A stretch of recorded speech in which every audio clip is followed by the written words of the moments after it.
matin, 5h, 7h, Mathieu Noël. Voici pour les titres de ce mardi 2 juillet. L'actualité, c'est aussi la nouvelle manifestation des syndicats hospitaliers et du collectif de soignants interurgence. Ce mardi à Paris, le cortège partira à 11h30 du ministère de l'économie en direction du ministère de la Santé. Bonjour Patrick Pelloux. Bonjour. Merci d'être avec nous ce matin au micro d'Europe 1. Vous présidez l'association des médecins urgentistes de France.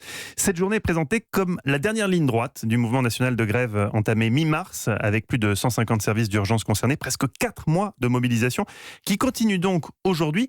Pourquoi, Patrick Pelloux, les 70 millions d'euros débloqués par le gouvernement, dont 15 pour recruter du personnel cet été, c'est insuffisant ? Oui, c'est insuffisant par rapport à l'ampleur du retard qu'il y a dans les hôpitaux. Et si je dis les hôpitaux, c'est parce que les urgences sont indissociables de l'hôpital. Et en fait, l'hôpital est indissociable des urgences.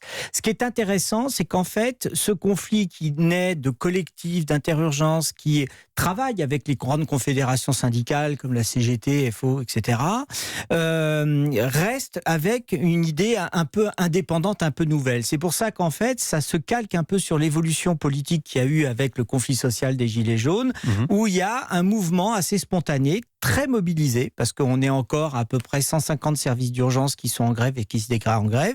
Et en effet, ils ont analysé les propositions qui sont vraiment très nettes du gouvernement, avec ses 70 millions, plus des modifications d'organisation. Mais il y a vraiment, c'est le cas de le dire, urgence aux urgences, avec cette souffrance vraiment importante du personnel. Mais alors, qu'est-ce que vous dites ce matin au gouvernement ? Vous dites, vous avez bossé, vous avez fait